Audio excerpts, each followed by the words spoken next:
teman-teman yang belum ikut part 1 nanti bisa mengakses file presentasi ini karena juga disematkan part 1-nya, materi part 1-nya.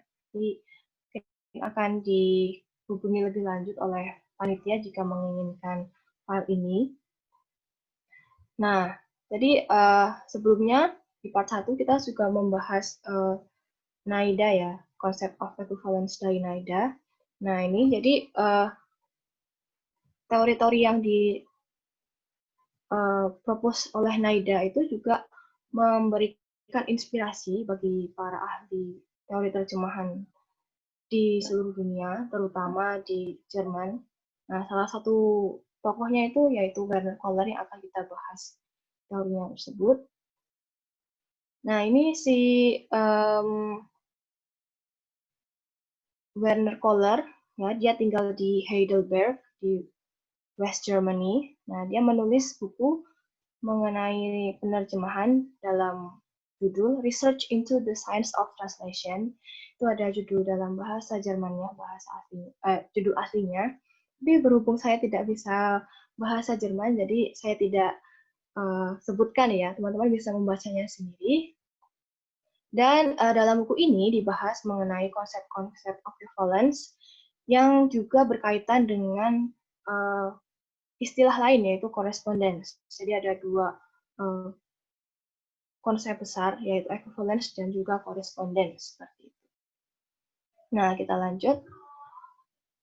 Jadi kalau correspondence menurut Werner Kohler itu dalam bidang kontrastif linguistics atau linguistik kontrastif. Nah, teman-teman mungkin sudah tahu ya mengenai linguistik kontrastif, yaitu yang membandingkan dua bahasa yang berbeda. Jadi bahasa-bahasa tersebut memiliki language system yang berbeda dan memiliki beberapa persamaan juga. Nah, jadi the contrastive linguistics that compares two language system and describe differences and similarity contrastively. Jadi korespondensinya ini berhubungan dengan dua bahasa yang memiliki sistem berbeda. Nah, ini parameternya adalah long-nya dari Soso. Gitu. Nah, selain itu, Werner Kohler juga proposing another term, nah ini equivalence. Tapi perbedaannya ini parameternya adalah dari konsep Soso yang parallel. Ini sudah pernah kita bahas di part 1 ya, jadi kita langsung lanjut ke teori ini aja.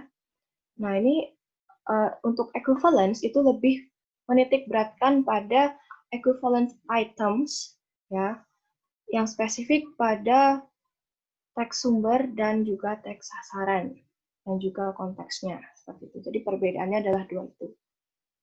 Perbedaan dari segi parameter dan juga poin yang ditekankan seperti itu. Mungkin kalau correspondence itu lebih luas ya cakupannya karena dia lebih ke sistem bahasa. Tapi kalau equivalence itu lebih ke lebih spesifik di teksnya.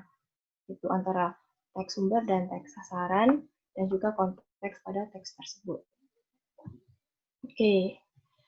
Nah, ini ada juga notion mengenai perbedaan equivalence ya dan juga hal yang menjadi pengetahuan seorang penerjemah. Jadi knowledge and ability in equivalence, jadi pengetahuan dan kemampuan dalam equivalence itu merupakan competence in translation menurut Werner Kohler. Jadi menurut Werner Kohler sangat penting pengetahuan tentang konsep equivalence ini ya, teman-teman. Nah, jadi berbeda dengan pengetahuan tentang bahasa atau the competence in the foreign language.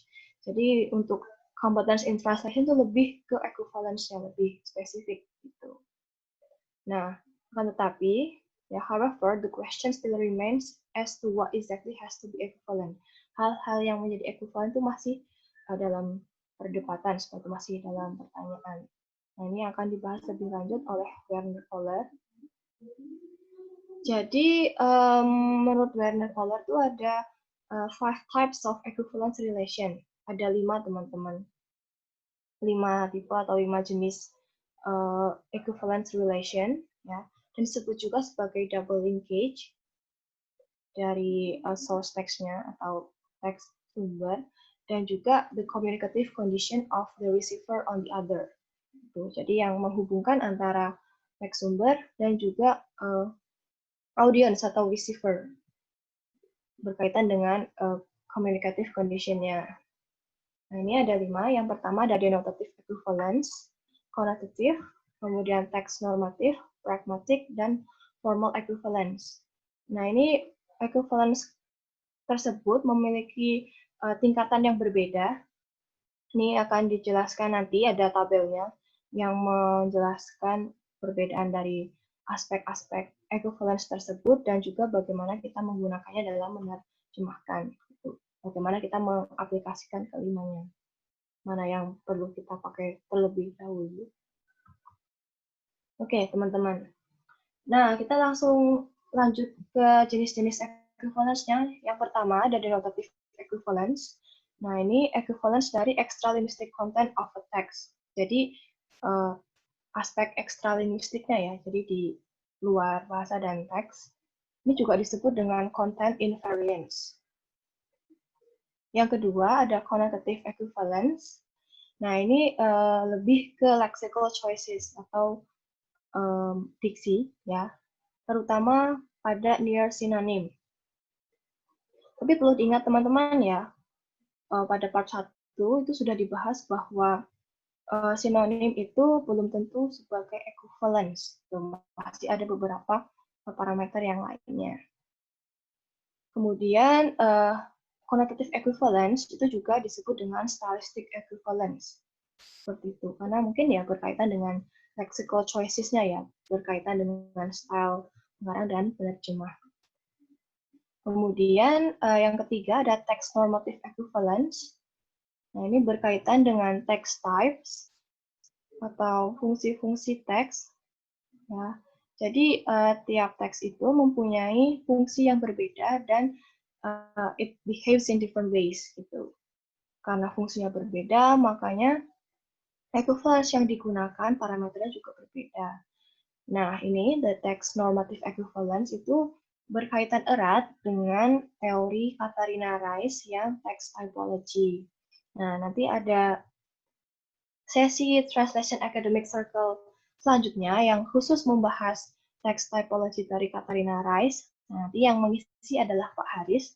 Jadi pastikan teman-teman untuk sign up circle lagi ya, supaya bisa mendapatkan materi tentang text typology dari Katharina Rice. Oke, kita lanjut ke tipe yang keempat, yaitu pragmatic equivalence. Ini disebut juga dengan communicative equivalence. Ya. Walaupun namanya communicative equivalence mirip dengan Newmark, tapi sebenarnya pragmatic equivalence ini lebih mirip dengan NAIDA yang dynamic equivalence. Oke, mungkin teman-teman masih ingat equivalence di UG NAIDA itu ada apa aja? Ya, ada 2 ya. Semoga masih ingat. Ya, jadi kalau communicative equivalence atau pragmatic equivalence ini orientasinya lebih ke receiver of the text or message. Jadi lebih ke pembacanya atau ya, pendengar, receivernya. Kemudian yang kelima ada formal equivalence. Ini fokusnya pada bentuk dan juga sifat estetis dari suatu teks, termasuk wordplay, ya, permainan kata seperti pun, dan juga individual stylistic features of the source text. Jadi fitur-fitur stylistik yang dimiliki oleh teks, ya itu yang merupakan representasi dari gaya bahasa pengarang. Kan pasti khusus kan ya. Nah, ini juga disebut dengan expressive equivalence. Dan walaupun namanya sama-sama formal equivalence, ini berbeda dengan teori NAIDA yang formal equivalence. Gitu. Jadi namanya sama, tapi merujuk ke konsep yang berbeda seperti itu. Kalau formal equivalence-nya yang Kohler itu lebih ke expressive equivalence. Gitu. Jadi menitik beratkan pada itu ya kayak bahasa pengarang stylistic features-nya seperti itu. Kalau formal equivalence-nya Naida kan lebih ke makna-makna yang formal atau yang berkaitan dengan makna-makna kamus. Gitu. Oke, sekarang kita lanjut setelah membahas 5 jenis equivalence-nya. Nah, ini kita lanjutkan dengan perbedaan dari kelima jenis equivalence tersebut. Jadi ada perbedaan dari segi fokusnya, hal yang dititik beratkan, dan juga bagaimana kita menerapkannya ya, teman-teman. Bisa dilihat sendiri di dalam tabel. Nah, ini tabelnya saya ambil dari bukunya Jeremy Monday, Introduction to Theories and Practice of Translation itu, yang edisi keempat. Nanti teman-teman bisa membacanya. Kalau misalkan mau mendapatkan penjelasan yang lebih lengkap ada di buku tersebut. Jadi kalau misalkan kita lihat ya teman-teman, ini denotatif, konotatif, teks normatif, pragmatik, dan formal itu ada di tingkat yang berbeda. Jadi kita tidak bisa sekaligus menggunakan kelimanya, tapi ada tahapannya. Misalkan kita pakai formal nggak bisa, kita nanti pakai yang pragmatik gitu. Oh, kita pakai dari denotatif dulu ya. Jadi nanti semakin ke bawah semakin besar. Nah, ini contohnya atau cara penggunaannya ya, teman-teman. Ini untuk bisa diterapkan juga ketika kita menerjemahkan ya, in assessing us as translator. Jadi tingkatan-tingkatan tadi yang dari denotatif konotatif itu sudah diurutkan secara hierarkis berdasarkan keperluan dari penerjemahan teks, the communicative situation gitu. Jadi ketika kita tidak bisa menggunakan denotative equivalence, kita bisa menggunakan equivalence yang setingkat lebih tinggi, jadi semakin ke bawah tadi. Jadi kita bisa pakai konotatif. Kalau misalkan dari leksis-leksisnya, dari kata-katanya itu tidak bisa kita gunakan equivalence, kita bisa menggunakan konotatif. Kalau misalkan masih belum bisa, itu kita pakai teks normatif, kemudian pragmatik, dan terakhir tadi yang formal equivalence, seperti itu teman-teman. Ya, tapi semakin tinggi levelnya, itu semakin banyak extralinguistic aspek yang harus kita gunakan ketika menerjemahkan. Oke, nah kemudian ini ada notion juga dari Kohler. Dia memaparkan bahwa penerjemahan itu lebih dari sekedar mengganti kata-kata dan juga unit-unit tata bahasa, grammatical items between the language. Jadi tidak sekadar mengganti kata-katanya dalam bahasa sasaran, tapi ini lebih ke close linguistic equivalence, teman-teman. Nah, dan yang menjadi problem atau challenge in translating is how we determine the exact nature of the level of equivalence and for begin to emerge itu teman-teman. Jadi ini yang perlu kita pegang sebagai penerjemah ya, tidak hanya mereplace kata-kata, mengganti kata-kata antara bahasa sumber dan bahasa sasaran, tapi kita lebih ke linguistic equivalence-nya ya teman-teman. Seperti itu. Nah, kemudian setelah Kohler itu dia kan kita review sebentar ya sebelum masuk ke Anthony Pym. Ini udah beda orang. Nah, ini tapi ini sebenarnya melengkapi dari teori-teori yang dipaparkan oleh Kohler. Jadi Anthony Pym itu memaparkan bahwa ada dua jenis equivalence dan juga dikaitkan dengan perkembangan adanya CAT tools atau Computer Assisted Translation. Nah, Jadi sudah disesuaikan dengan kondisi penerjemahan saat itu. Ya. Jadi tidak hanya secara teori menerjemahkan secara konvensional, tapi juga konsep equivalence-nya itu dilengkapi oleh Anthony Pym yang dikaitkan dengan teknologi. Ya. Tuh. Jadi yang pertama oleh Anthony Pym itu ada natural equivalence. Ya, kalau natural equivalence itu sumbernya dari glossarium, ya, translation glossaries, and term basis, yang digunakan untuk mencari natural equivalence in the relevant language. Tuh. Jadi yang sumbernya lebih ke glossarium, kamus-kamus khusus untuk menerjemahkan. Jadi kalau penggunaan glossarium dan daftar-daftar istilah itu kan sudah biasa digunakan dalam penerjemahan ya. Nah, ini yang disebut dengan naturally occurring terms atau structures of language, seperti itu. Jadi memang sudah ada yang memaparkan pasanannya, padanannya.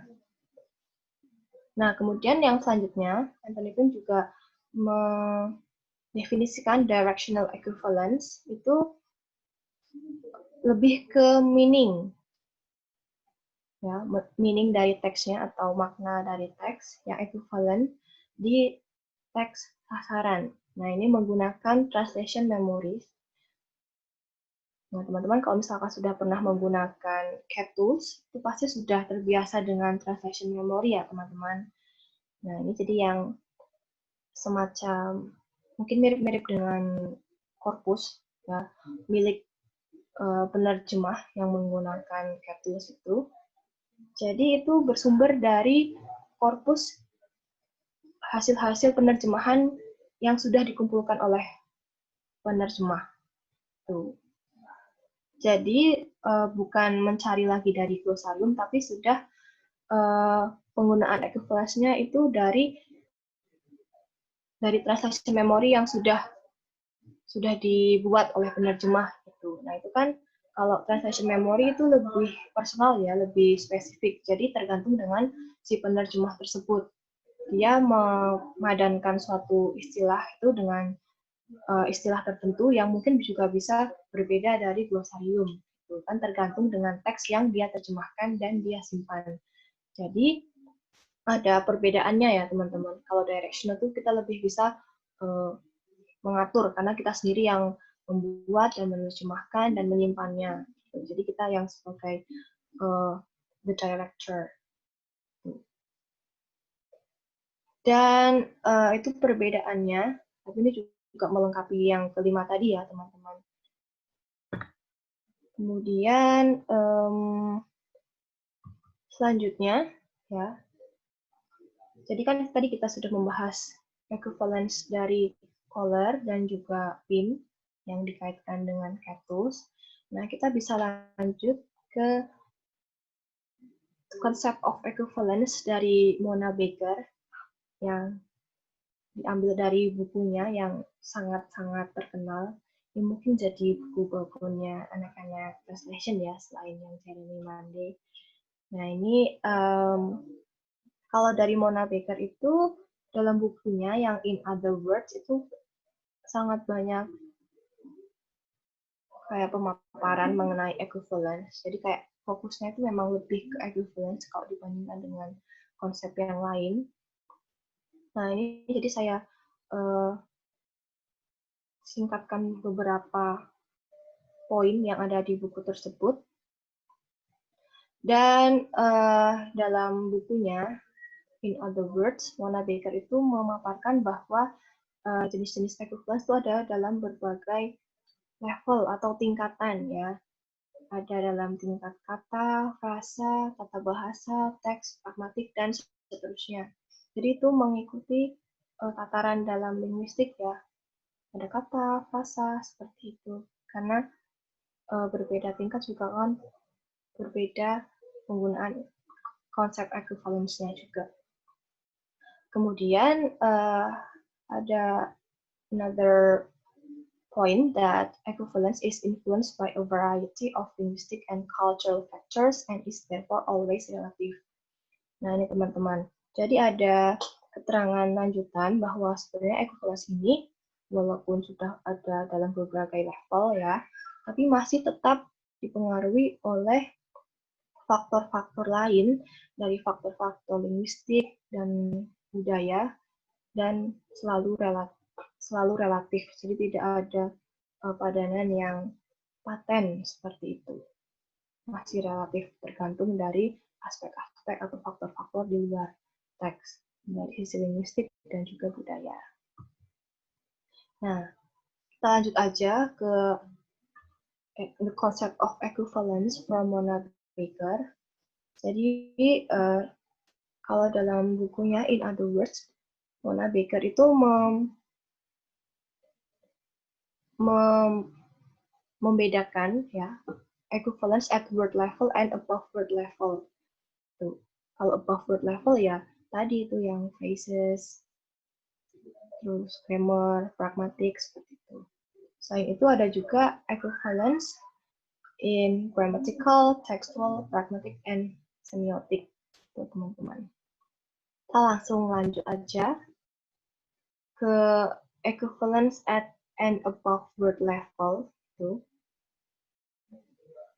Jadi equivalence menurut Mona Baker itu bisa muncul pada tataran word level dan juga di atas word level. Bisa di tingkat selanjutnya. Nah, ketika kita menggunakan bottom up approach ya, yang dari bawah dari kecil ke besar, itu sebenarnya equivalence dalam word level itu first element to be taken into consideration. Karena yang paling langsung kelihatan kan teman-teman. Jadi otomatis mungkin sebagian besar penerjemah itu langsung melihat equivalence at word level. Nah, ketika kita tidak bisa menemukan equivalence dalam word level, ya, the single word, itu baru kita mencari above word level. Tuh. Nah, ini seperti yang di bukunya Mona Baker, dia juga memaparkan bahwa when the translator starts analyzing the ST, he or she or he looks at the words as single units in order to find a direct equivalent term in the target language. Jadi kayak udah otomatis seperti itu ya. Nyari equivalence-nya itu dari at word level. Jadi kata itu sebagai as a single unit. Nah, kenapa Baker itu membedakan antara at word level dan above word level? Itu karena ya itu tadi, since it should be remembered that a single word can sometimes be assigned different meaning. Karena satu kata tunggal itu bisa mempunyai makna yang berbeda-beda dalam bahasa yang berbeda dan juga bahwa ketika kita mencari equivalence atau padanan dari sebuah kata secara sebagai unit yang tunggal itu juga ada permasalahan lain yang muncul. Itu berkaitan dengan sistem bahasa language system. Misalnya gender and tense.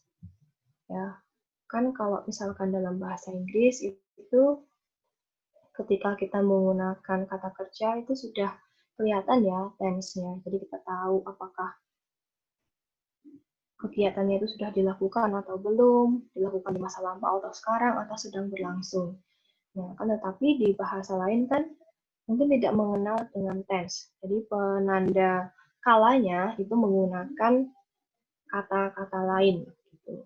Bukan dari morfem atau bukan dari afiks. Gitu. Jadi itu yang membuat mengapa equivalence itu harus dilihat dari at word level dan juga above word level.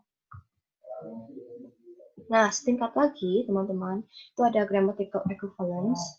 Ini yang dimaksudkan grammatical equivalence ini adalah diversity of grammatical categories across language. Jadi, lebih ke ketentuan tata bahasa dalam bahasa yang berbeda itu pasti beragam dan juga untuk mencari direct correspondence itu pasti ada beberapa permasalahan Ya karena perbedaan grammatical rules itu. Ya contoh mudahnya ya ketika dalam suatu bahasa yang sedang kita kerjakan itu bahasa Indonesia dengan bahasa Jepang. Nah, itu kan antara subjek, predikat, objek itu kan berbeda. Kalau di bahasa Jepang, kalau tidak salah itu predikatnya di akhir kan. Nah, itu juga salah satu perbedaan atau keragaman grammatical rules. Tidak hanya dari urutan, tapi juga yang tadi disebutkan, ya seperti yang tenses itu kalau dalam bahasa Indonesia kan tidak ada penanda kalanya. Kalau dalam bahasa Inggris juga penanda kalanya itu juga salah satu grammatical units. Nah, ini teman-teman, the difference in grammatical structures may cause remarkable change in the way the information or message is carried across. Jadi perbedaan ketentuan dalam tata bahasa dan juga perbedaan struktur tata bahasa itu juga akan menyebabkan perubahan dalam bagaimana informasi atau makna itu disampaikan ketika kita menerjemahkannya.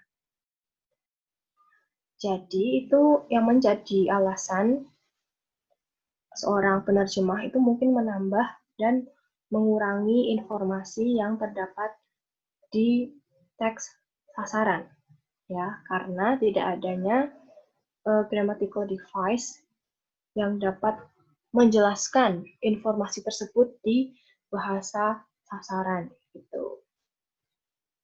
Jadi kayak misalkan dalam Indonesia kan tidak ada gender ya mau dia meja atau komputer ya semuanya tuh netral.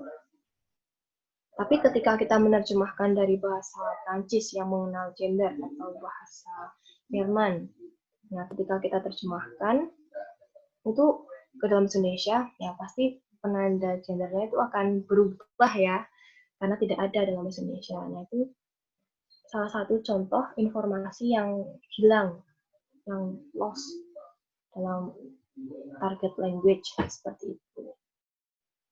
Nah kalau dalam bahasa Prancis kan ada dua gender ya, ada feminin dan maskulin.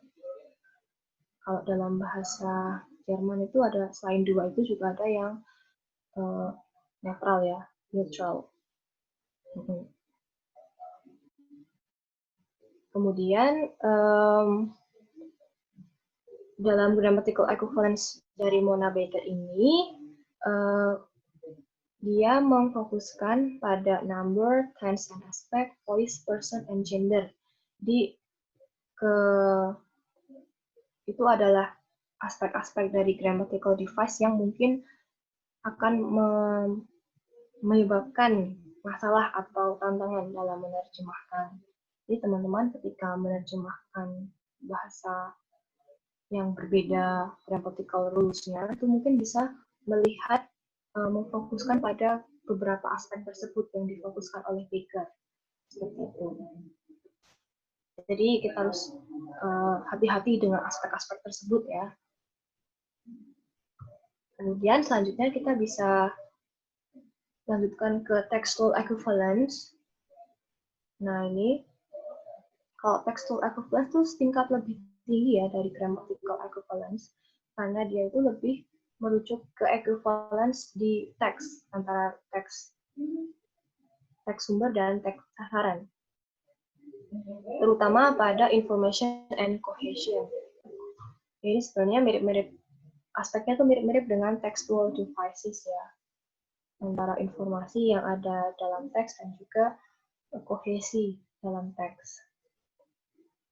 Nah ini teman-teman, textual equivalence atau texture, jadi textual devices-nya ini, itu merupakan hal yang penting dalam penerjemahan.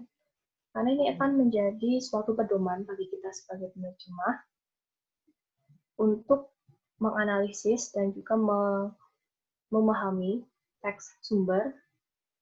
Ya, jadi dari informasi yang dikandung dan juga kohesinya.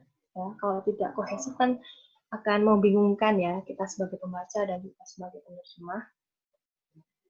Dan juga ini akan membantu para penerjemah untuk menghasilkan teks terjemahan yang kohesif dan koheren. Jadi yang kohesif dan koheren gitu, koheren. Nah, yang ditujukan untuk para audiens atau pembaca, pendengar pada spesifik konteks yang spesifik. Kemudian ada catatan lain dari Mona Baker bahwa seorang penerjemah itu dapat memilih atau menentukan untuk mempertahankan cohesive device dan juga coherence devices dalam source language text. Ya, sebenarnya memang penting aspek-aspek ini, tapi ini juga tergantung oleh si penerjemah ya teman-teman mau mempertahankan atau tidak. Nah ini the decision itu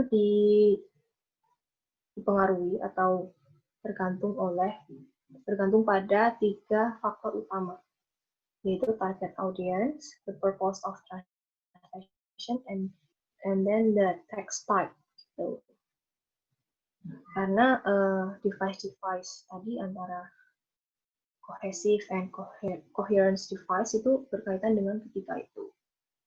Target audience, the purpose of the text, ya, dan juga jenis teksnya. Seperti itu, teman-teman. Sekarang kita lanjut ke pragmatic equivalence. Nah, untuk pragmatic equivalence itu lebih ke implicatures and also the strategies of avoidance during the translation process.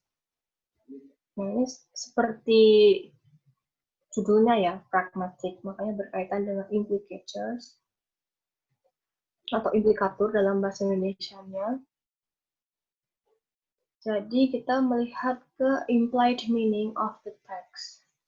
So it is said that implicature is not about what is explicitly said, but what is implied. Jadi sebagai penerjemah, ketika kita mau mencari pragmatic equivalence-nya, kita juga perlu memahami implied meaning of the text.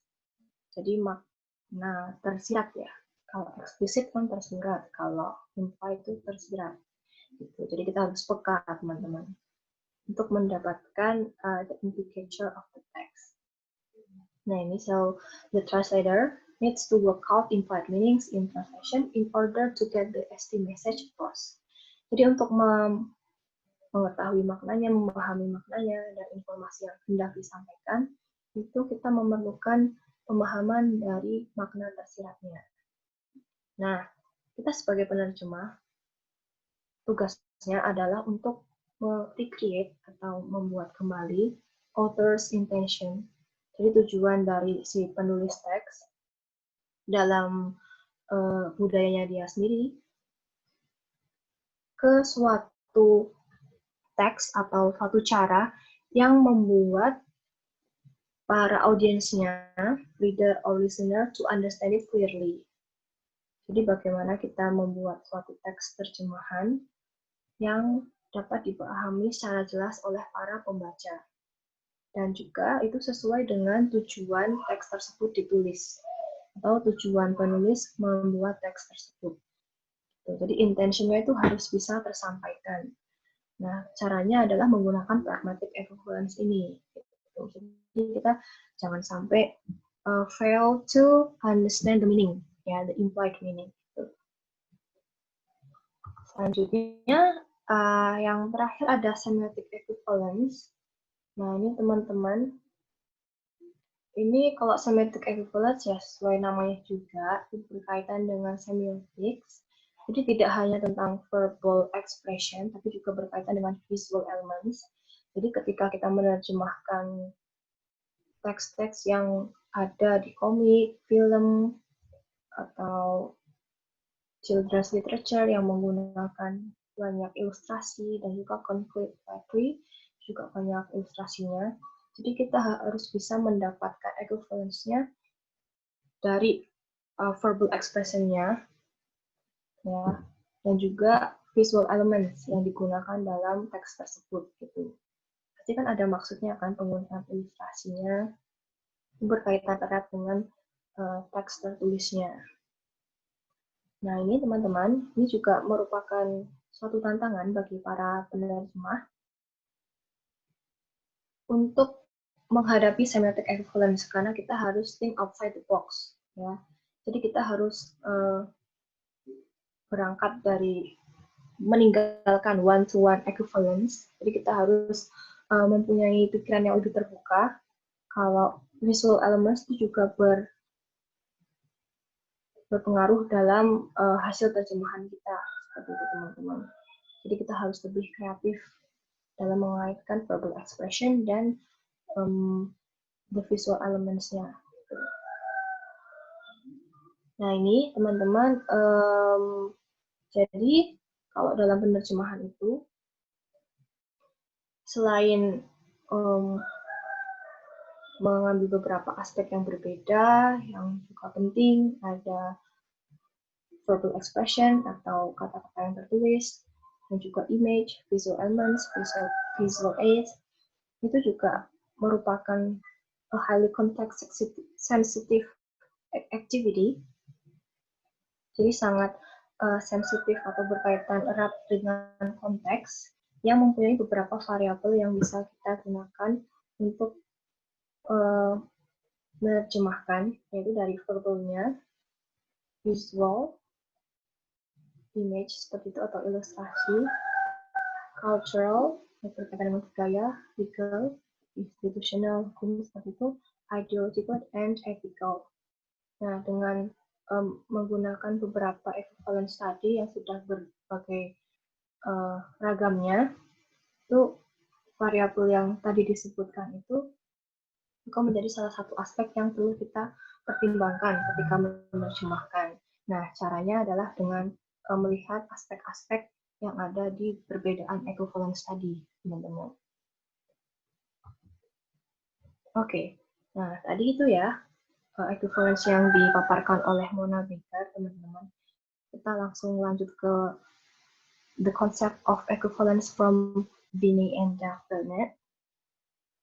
Jadi dia juga mempunyai the concept of equivalence that is from equivalence-oriented translation. Jadi penerjemahan yang berorientasi pada equivalence atau berbasis ke equivalence ya. Nah ini background-nya, kalau Binet and Burnett ini melihat equivalence-oriented translation itu sebagai prosedur atau metode yang mereplikasi the same situation as in the original. Jadi situasi yang sama, menggambarkan situasi yang sama dengan teks aslinya atau teks sumber, tetapi menggunakan different wording, kata-kata yang berbeda. Nah, itu yang disebut dengan equivalence-oriented translation.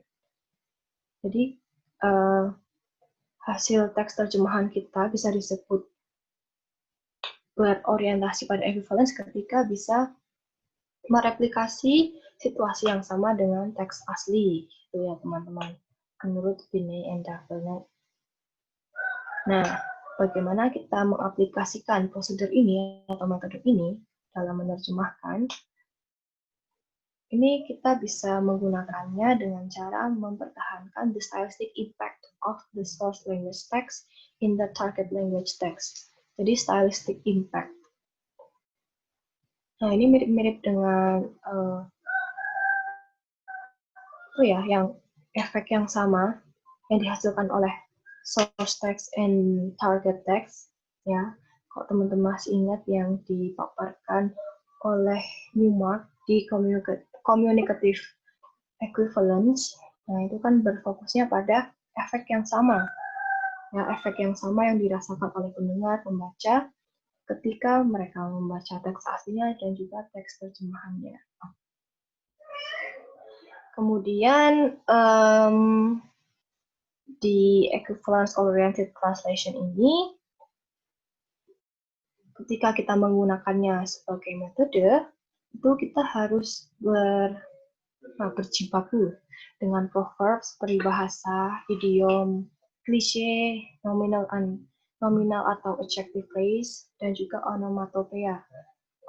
Ya, onomatope. Jadi kata-kata yang berasal dari how it sounds ya, kedengarannya. Nah, itu kan dalam contohnya kita misalkan mau ambil onomatope ya, teman-teman. Itu ketika kita terjemahkan dalam bahasa yang berbeda, itu kadang bahasa tersebut mempunyai onomatope yang berbeda. Contohnya ketika dalam bahasa Inggris, ya suara ayam jago itu cock-a-doodle-doo. Kalau dalam Indonesia kan lebih seringnya pakai kukuruyuk seperti itu. Itu kan sama-sama untuk menjelaskan suara ayam jago kan, tapi berbeda. Nah, ketika kita sudah bisa menerapkan ini, nah itu berarti kita menerapkan equivalence oriented translation, teman-teman. Jadi kita berorientasinya pada equivalence-nya. Dan juga ketika kita menerjemahkan proverbs, bukan peribahasa, pasti kan berbeda. Kita tidak bisa menerjemahkannya secara literal. Tuh. Nah, ini teman-teman, equivalent expressions between language pairs are acceptable as long as they are listed in a bilingual dictionary as full equivalence.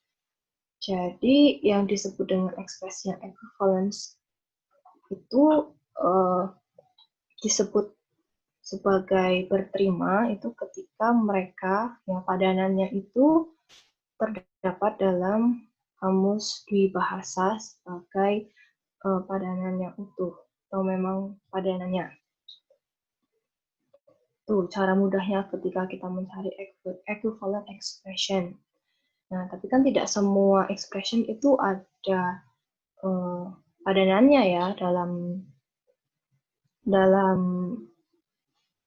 kamus. Tuh. Dan ada juga glosarium dan juga collections of idiomatic expression. Jadi kayak penyusunan idiomatic expression ya. Kan tetapi ini dirasa kurang kuat. Tuh. Nah, ini masih kalau yang penggunaan glosarium dan this collection is more relative gitu, teman-teman. Nah, ini kalau misalkan tidak ada, kan kita harus recreate the equivalence. Ya. Nah, ini teman-teman harus melihat situation of the source language text. Itu. Nah, situasinya ini juga berkaitan dengan extra-linguistic aspect of the text. Jadi, ketika kita menerjemahkan, kita juga harus lihat mungkin background penerjemahnya, kemudian the politic condition when the text was written, ya, kemudian juga the intention of the text itu kan berada di luar teks ya. Nah, itu juga kita harus lihat. Kemudian, although semantic equivalence of an expression in the source language text is quoted in a dictionary or a glossary, ya, walaupun equivalence-nya itu sudah ada di suatu kamus atau glosarium, sebenarnya itu tidak cukup, teman-teman, untuk menjamin successful translation. Karena kembali lagi kita harus melihat the situation. Ya, walaupun dalam kamus itu sudah disebutkan sebagai full equivalence, ketika kita sudah menghadapi teks, itu tidak menjamin a successful translation, karena bisa saja padanannya itu atau equivalence expression-nya itu, misal ya, ini contoh kasus saja, padanan yang kita gunakan itu tidak familiar digunakan oleh para pembaca, jadi masih terasa asing. Nah, itu justru akan mungkin membingungkan pembaca ya, karena mereka juga harus wondering, mereka harus mencari tahu arti dari kata tersebut gitu. Kan kita niatnya untuk memudahkan pembaca memahami teks, mendapatkan informasi yang diperlukan dan juga meneruskan informasi dan juga message dari penulis, ya justru malah membuat bingung gitu, teman-teman. So look at the situation. Nah, itu teman-teman dari Binet and Burnett dari the situation ya, not only from the full equivalence. Jadi ini berikut pemaparan dari para theorist of translation studies mengenai the concept of equivalence. Kemudian materinya akan saya tutup dengan concluding remarks, ya teman-teman bisa baca di slide-nya. Jadi sebenarnya the concept of equivalence itu sangat penting dan juga salah satu aspek yang problematic and controversial di translation theory. Kan setelah kita sudah membahas equivalence, the concept of equivalence selama 2 pertemuan, dan dari beberapa teori dari ahli translation studies ya teman-teman, itu masih beberapa loh teman-teman, jadi masih ada banyak the concept of equivalence. Jadi kita bisa lihat betapa pentingnya dan betapa problematic this concept gitu teman-teman. Jadi tiap ahli teori itu mempunyai definisi tersendiri mengenai the concept of equivalence. Mereka mempunyai jenis-jenis sendiri, tipe-tipe sendiri, walaupun sebenarnya kalau misalkan kita baca ulang mengenai pemaparannya itu ada beberapa yang mirip, cuma beda nama.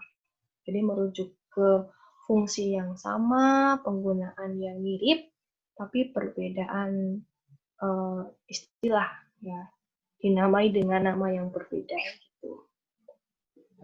Jadi biar punya sendiri gitu kan ya, punya teori sendiri gitu. Kan tapi semakin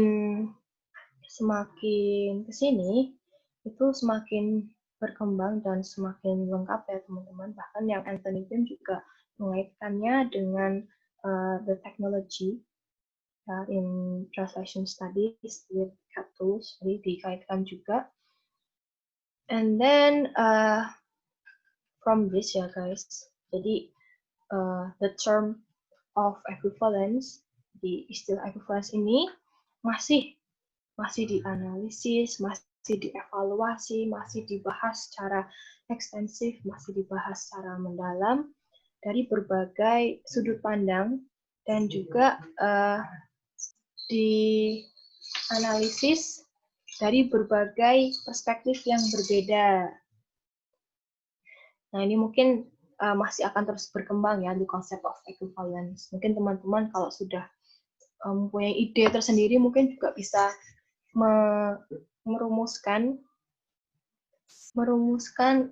konsep equivalence teman-teman sendiri gitu. Mungkin dari hasil pengalaman menerjemahkan seperti itu, atau hasil menganalisis dan mereview dari teori-teori tentang equivalence ini yang bisa diambil gitu, dan bisa dipublikasikan supaya para praktisi dan akademisi juga bisa membaca hasil kontribusi teman-teman seperti itu.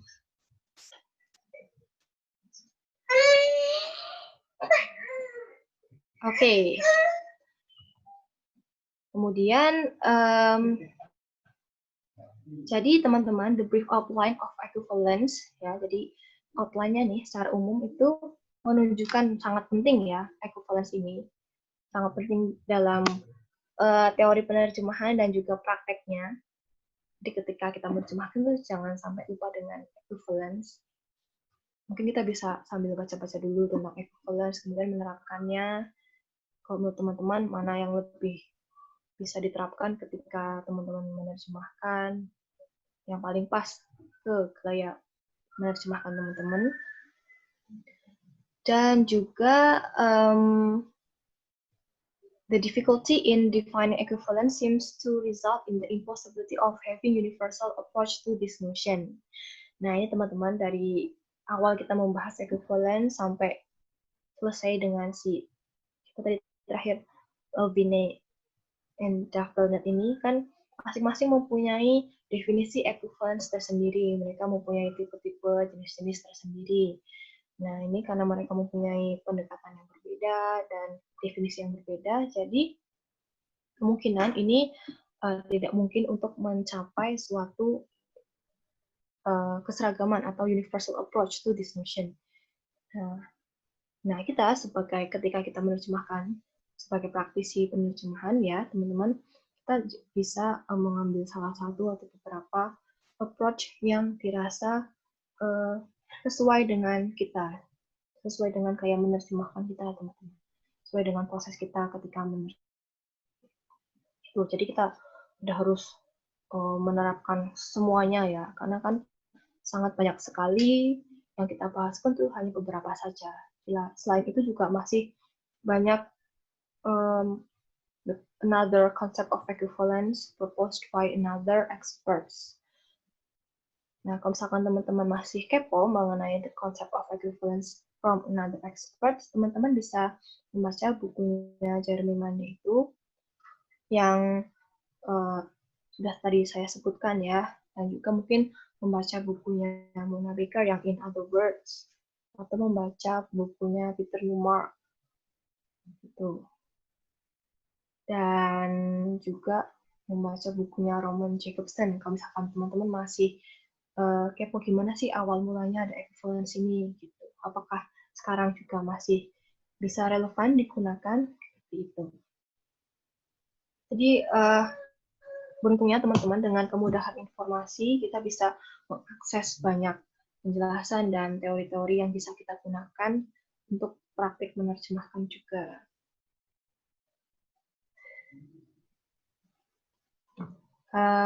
Baik teman-teman, itu sedikit sharing mengenai the concept of equivalence dari tadi pertama kita punya dari Bernard Kohler, kemudian dari tadi Mona Baker dan juga Vinay and Drachtelnet. Ya, Vinay and Drachtelnet ini orang Prancis ya, yang mungkin pronunciation saya juga salah. Nah, itu dari 3 itu, dan sebelumnya kita membahas Jacobson, Newmark, dan juga Larson. Tuh, nah, jadi intinya, kesimpulannya, bukan kesimpulan sih, kayak penutupnya, ya, dari berbagai penjelasan itu, ya, kita melihat bahwa equivalence itu sangat penting di the theory of translation and also in the practice. And it is impossible for us to meet the universal approach, itu karena perbedaan sudut pandang tersebut. Tuh. Baik. Sekian dari saya teman-teman, semoga apa yang sudah kita bahas barusan ya bisa menambah insight atau knowledge on this topic, particular topic. Dan juga ini gimana nih Mbak Moderator?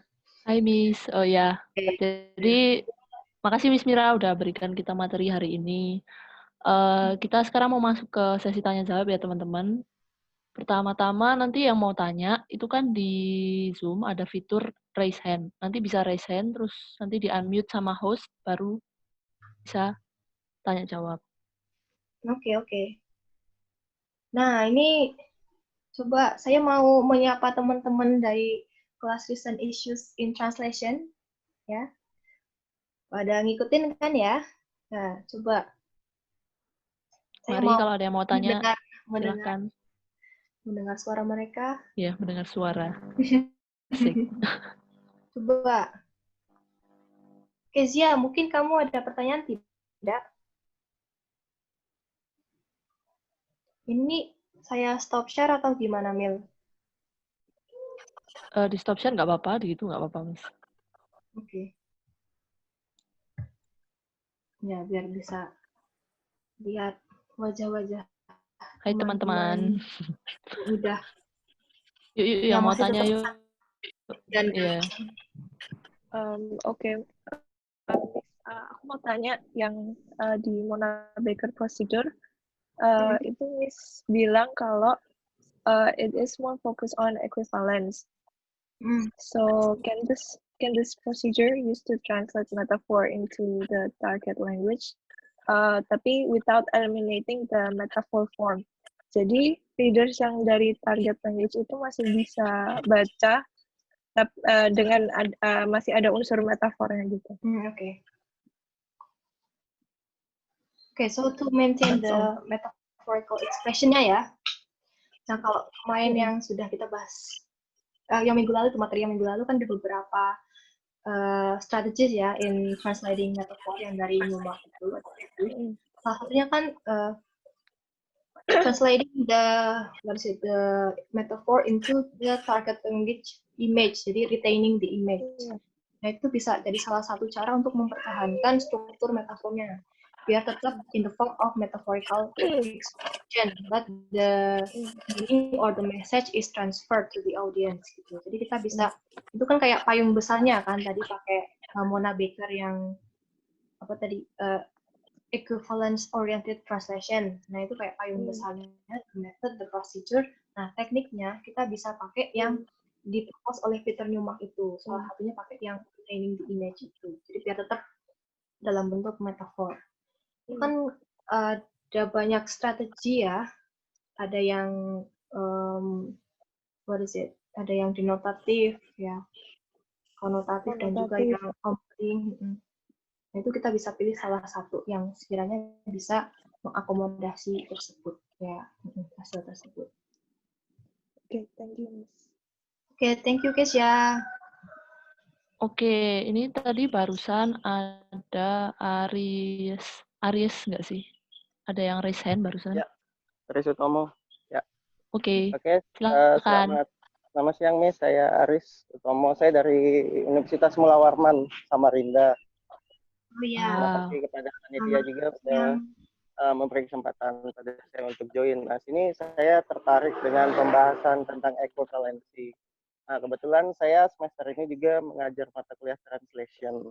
Nah, pada salah satu subbahasanya itu terkait penerjemahan puisi. Nah, kira-kira bagaimana penggunaannya di dalam penerjemahan puisi, khususnya jika puisi itu dari bahasa Indonesia ke bahasa Inggris untuk diterjemahkan.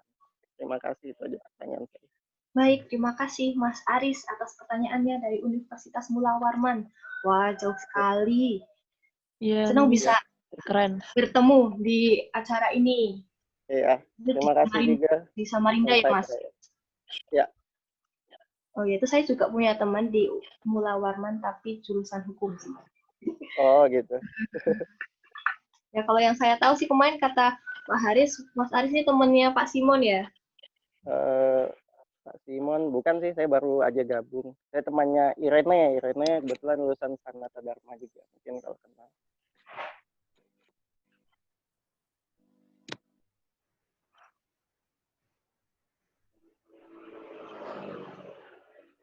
Pak Simon asing. Kalau untuk ini saya langsung jawab aja ya. Kalau puisi memang poetic device-nya itu sangat beragam kan ya. Dari segi bahkan dari sisi phonological yang paling kecil pun itu juga salah satu aspek penting dalam puisinya tersebut kan, kayak pengguna. Nah itu. Jadi kalau yang saya pernah baca sih itu kita bisa melihat dari aspek linguistik, aspek of the poem.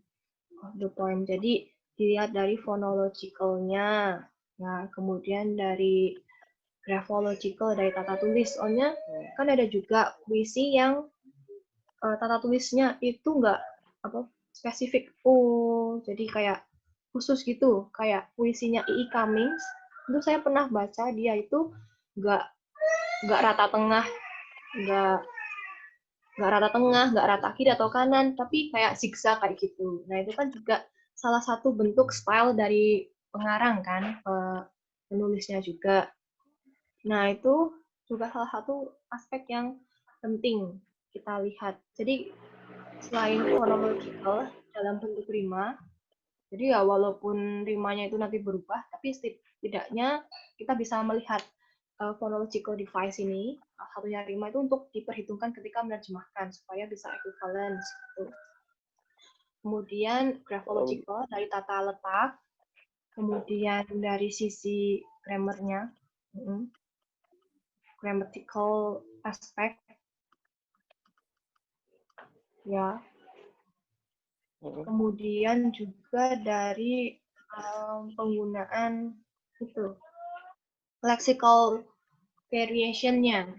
Kan kadang-kadang kalau dalam puisi itu menggunakan kata-kata yang khusus ya, mungkin dia diambil dari dialek khusus, kemudian register khusus, dan juga mungkin kata-kata arkaik yang sering dipakai. Nah, itu jadi mungkin kita bisa mencari padanannya mengikuti pola yang ada di puisi tersebut ketika dia menggunakan kata-kata arkais. Nah, kita bisa mencari padanannya yang juga berasal dari kata-kata arkais.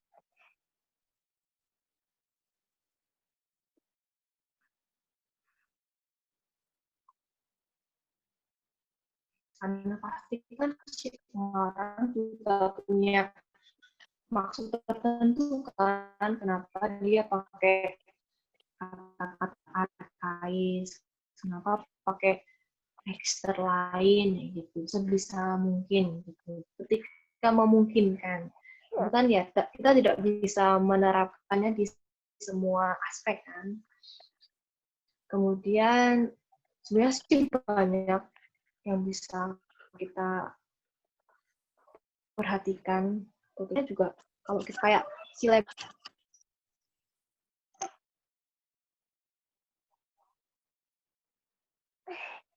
Oke, teman-teman, ini mungkin karena Miss Mira jaringannya agak terganggu atau gimana? Miss, bisa kan Miss? Kok agak putus-putus? Iya.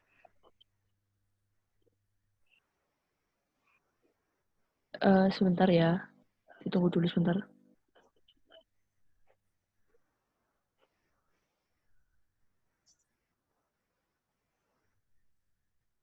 Mungkin sambil bisa mikir dulu mau tanya apa, ada yang kurang jelas tadi mungkin bisa diingat-ingat dulu teman-teman.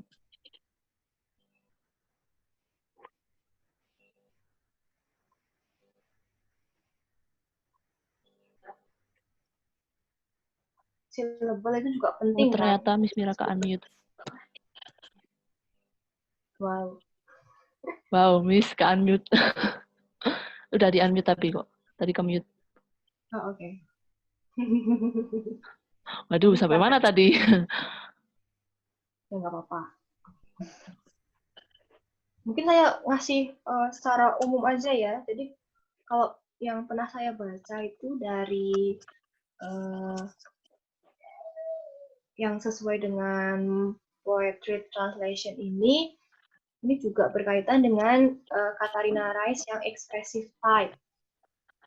Nah, expressive type itu kan maksudnya dia menunjukkan the expression or the message or the information delivered by the author. Jadi berkaitan dengan style kepengarangan si penulis puisi tersebut. Nah, bagaimana kita bisa menerapkan equivalence untuk mereduplikasi style pengarang tersebut? Kita bisa lihat style pengarang itu dari beberapa aspek. Tadi ada dari phonological, misalkan kita mau mempertahankan rimanya. Kemudian dari graphological, dari tata letak puisinya. Kemudian dari the grammatical aspect. Dari lexical aspect juga, penggunaan diksinya. Kemudian semantik, contohnya dari penggunaan figurative language, kayak metaphor, simile, gitu. Kemudian juga kita bisa lihat dari penggunaan itu apa itu namanya, neologism, kata baru. Itu juga masuknya ke lexical aspect. Karena beberapa pengarang atau penulis penyair dalam di bahasa Inggris kan mereka juga beberapa itu mempunyai kata ciptaan mereka sendiri. Nah, itu juga menjadi tantangan ketika kita menerjemahkan. Mungkin kita bisa mencari teknik-teknik yang bisa mengakomodasi equivalence di beberapa tataran tersebut. Jadi tadi itu cuma sebagai patokannya, tapi teknik-tekniknya itu ada di beberapa teori yang dipaparkan oleh para ahli teori terjemahan. Contohnya untuk melihat yang expressive style, tadi kita bisa pakai yang dari Vinay Dahlgren tadi. Seperti itu. Jadi banyak aspek yang bisa kita lihat untuk mencapai equivalence ketika menerjemahkan puisi. Kalau saya rasa sih puisi itu lebih spesial dibanding teks lain ya, karena kan itu juga ada implied meaning-nya, kemudian ideologi otomatis, dan juga bahkan bentuknya, form, itu juga sangat penting. Bahkan dari tata tulis pun, tata letak, itu juga perlu dipertimbangkan ketika menerjemahkan. Gitu. Oke, Miss. Udah ya, Miss? Nah, Oke, terima kasih. Seperti itu. Siap, Miss. Oke, Itu selanjutnya aspek-aspeknya ini saya ambil dari Geoffrey Leach.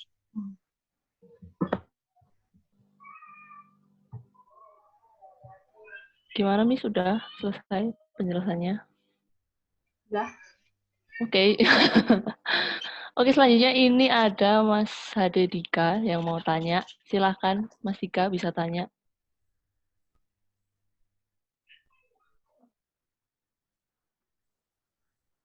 Selamat siang, Mbak. Saya dari Universitas Jambi. Dari Universitas Jambi, saya ingin bertanya, saya masih belum jelas yang di quantitative equivalence. Tadi Mbak Almira bilang sinonim itu belum tentu equivalence. Nah, saya tuh bingung bagaimana caranya kita tahu sinonim itu bisa equivalence atau enggak, gitu.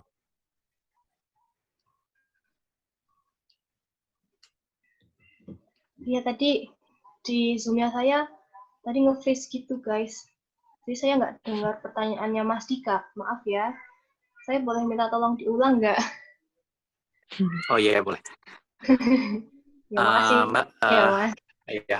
ya. Saya dari Universitas Jambi, Mbak, di Sumatera. Saya ingin bertanya,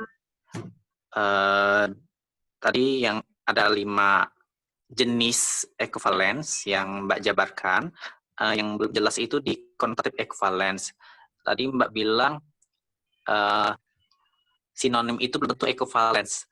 Nah, lalu bagaimana kita mengetahui dari sinonim itu bisa equivalence atau enggaknya, Mbak? Dari teks yang kita ingin terjemahkan. Terima kasih. Baik. Atas waktunya. Terima kasih.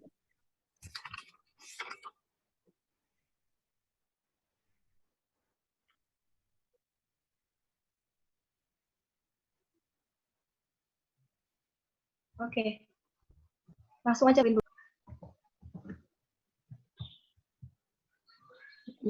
Mil? Langsung atau? Langsung aja, Miss. Mau cariin slide-nya dulu sih, yang kan kemarin itu kita udah bahas itu yang sempat kita bahas tuh yang ya, Miss. belum tentu. Oke, Miss. Bisa dicarikan dulu ya. Mungkin teman-teman sambil nyari ini brainstorming lagi, mungkin ada yang perlu ditanyakan. Kok brainstorming sih? Mari yang mau ditanyakan, ada yang mau bertanya.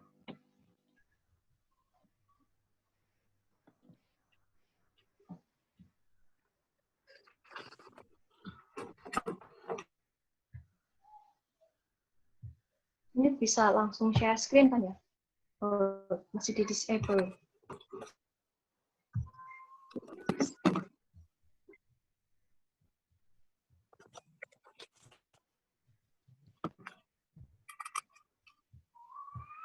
Oke, terima kasih Pak Haris. Yang ini, oke.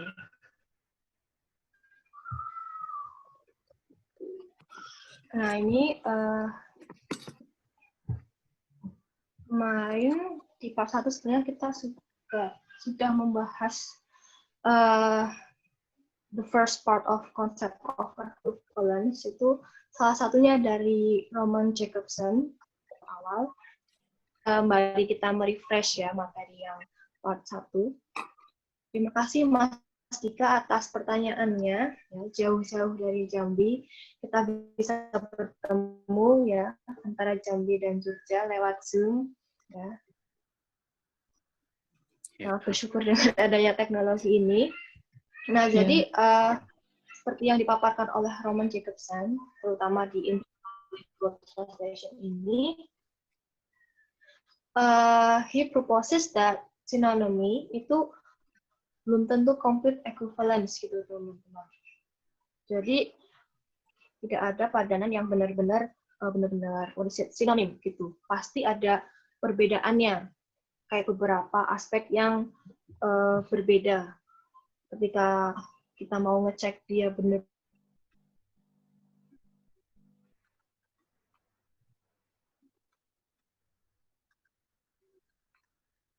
sinonim atau enggak, kan kita bisa aspek-aspek yang atau semantic feature yang berbeda gitu.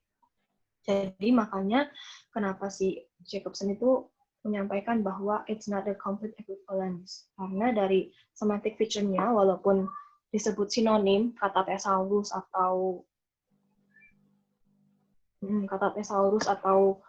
kamus itu sinonim, itu sebenarnya belum bisa disebut dengan complete equivalence. Nah, kita bisa lihat juga dengan konteksnya seperti itu. Karena kadang kata-kata yang disuguhkan oleh thesaurus dan juga kamus itu belum bisa mengakomodasi equivalence ketika kita gunakan untuk menerjemahkan. Ya, karena semantic feature-nya itu tidak bisa sama persis seperti itu. Nah, ini ada kaitannya juga kenapa ketika kita menerjemahkan itu a translator is a traitor ya. Ini kayak yang dulu kita pernah pertama kali bahas guys, yang tradire.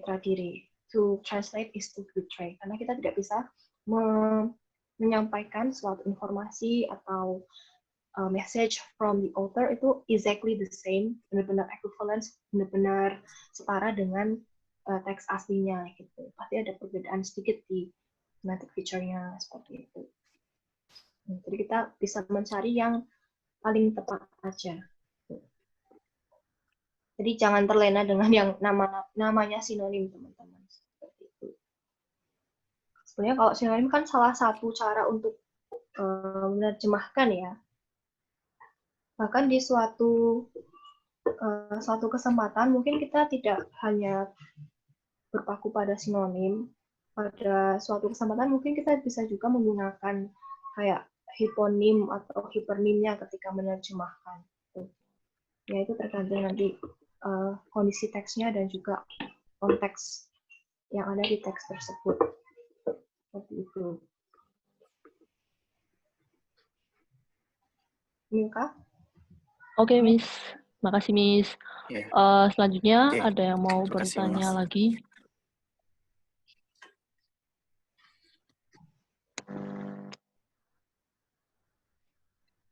Apakah teman-teman masih ada yang mau bertanya? 5, 4, 3. Oke. 5, 4, 3. Gimana nih, Miss? Kayaknya udah nggak ada yang mau tanya nih. Oke. Ya, saya bisa mengandalkan teman-teman dari Recent Issues in Translation untuk bertanya, untuk mengutarakan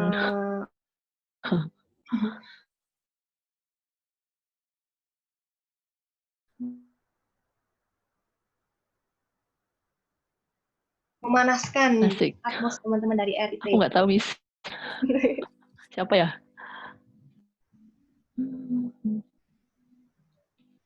Anggi, apakah kamu mempunyai hal yang untuk ditanyakan?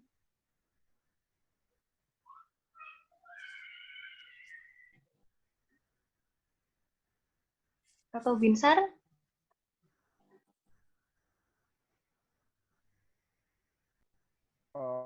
Binsar. Ada sedikit pertanyaan sih, Miss. Oke. Untuk tadi ada apa namanya equivalence by siapa, mungkin Jacobson, aku lupa. Cuma ada tadi itu equivalence, semiotic equivalence. Nah, di semiotic equivalence itu kan dia untuk mencari equivalence itu harus mempertimbangkan gambar atau ilustrasi juga kan tadi, Miss ya? Nah, itu pertanyaanku mungkin agak sedikit menarik sih itu bagiku semiotik equivalence itu karena dia harus dipengaruhi oleh gambar atau ilustrasi itu. Cuma yang mau aku tanyakan, adakah contoh case yang mungkin bisa dijadikan contoh untuk aku lebih memahami tentang semiotik equivalence ini, Miss? Mungkin yang challenging atau ya kira-kira seperti itu, Miss. Yang semiotic equivalence ya, jadi yang ada kaitannya juga dengan Yes. Nah, ini mungkin juga mengingatkan kita ke multimodal audio medial text type ya, audio medial function yang pernah disampaikan Ilham, dan tidak hanya tentang written expression, tapi juga berkaitan dengan visual aids-nya. Itu kayak misalkan kita ambil contoh itu iklan ya, kan iklan juga ya walaupun nggak cuma iklan yang di TV doang yang ada gambar bergeraknya, tapi juga iklan-iklan kayak di iklan yang poster gitu, iklan di media cetak. Nah, itu kan juga biasanya kan ada ilustrasinya, foto atau gambar gitu kan, itu juga berpengaruh ke semiotic equivalence-nya. Jadi itu ketika kita menerjemahkan itu kurang lebih itu bisa menyatu dengan image-nya. Tuh. Jadi semacam mendukung gitu. Jadi sebenarnya kan antara written expression dan juga gambarnya itu kan mereka itu saling mendukung kan untuk mencapai efek yang diinginkan. Ketika dia itu sebagai iklan ya untuk mengajak para pembacanya atau yang nonton iklannya itu untuk membeli barangnya, atau ketika itu poster kampanye ya untuk memilih calon tersebut gitu, atau untuk mendukung suatu partai gitu. Jadi ketika kita menerjemahkan written expression-nya itu kita juga harus melihat gambarnya apakah sudah sesuai dan tidak kayak kontras seperti itu.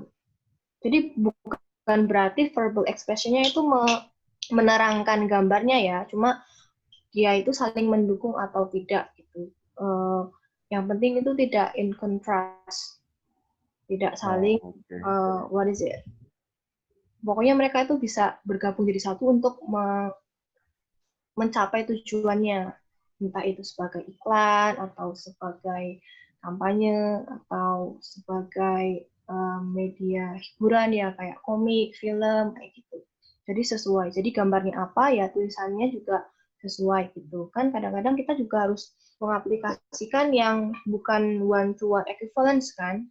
Misalkan kita menerjemahkan kampanyenya dalam bentuk pantun. Nah, itu kita terjemahkan ya jangan sampai itu apa yang kita tuliskan di tulisannya itu kayak sampiran atau isinya itu berkebalikan dari gambarnya. Itu aja sih. Saling mendukung lah intinya. Oke. Thank you, Miss Mira. Juga sama. Oke. Selanjutnya mungkin masih ada yang mau bertanya, teman-teman. Oke. Mungkin sedikit nambahin untuk yang semiotic equivalence dan juga audio medial text type, teman-teman. Nanti juga akan ada sesi khusus untuk penerjemahan di komik ya, teman-teman. Kalau misalkan teman-teman mungkin tertarik, ingin mungkin menganalisis penerjemahan di komik atau mungkin consider komik as your baby of thesis gitu untuk skripsi, itu ada buku yang bagus itu dari Federico Zanetti. Itu dia membahas tentang comics in translation. Kemudian untuk yang advertisement itu ada lagi sih. Saya lupa judulnya sama pengarangnya. Mungkin nanti bisa disampaikan di grup GLTC di lanjutnya seperti itu teman-teman. Jadi memang ada beberapa buku atau ahli teori yang khusus membahas penerjemahan yang berkaitan dengan audiovisual juga ada, dan juga yang lebih ke spesifik ke comics gitu. Oke, Miss. Itu Oke, siap. Jadi ini udah nggak ada yang mau bertanya lagi ya. Nah, kita udah berada di penghujung webinar kali ini. Nah, sebelum mengakhiri, aku mau ingetin lagi nih, untuk mengisi evaluasi webinar kali ini. Webnya bisa dilihat di share screen yang ini ya, di bit.ly/JLTC evaluasi. Nah, dengan mengisi evaluasi ini, peserta nanti akan mendapat e-sertifikat yang udah kami siapkan. Nah, sekian dari kami, teman-teman. Kami harap teman-teman semua terus berpartisipasi dalam kegiatan JLTC selanjutnya. Jangan lupa ya, tetap jaga kesehatan, stay at home, and stay safe teman-teman. Sampai jumpa di Academic Circle selanjutnya. Terima kasih. Terima kasih. Terima Thank kasih you. teman-teman. Terima kasih teman-teman. Sampai jumpa. Terima kasih. Jangan lupa isi ya. Sama ikut ke circle selanjutnya, guys. Iya, jangan lupa ikut circle selanjutnya. Siap, Mem. Oke. Dadah, terima kasih. Lumayan dong, ada subsidi pulsanya. Iya. Bye guys, thank you very much for Bye-bye today. teman-teman. Terima kasih. Oke. Habis ini kita ngabuburit. Thank you Ya. guys. Makasih Miss Mira sudah menyampaikan materi. Yeay. Habis ini juga semua peserta yang berkenan untuk mengikuti. Sampai jumpa. Oke, sampai jumpa. Terima kasih.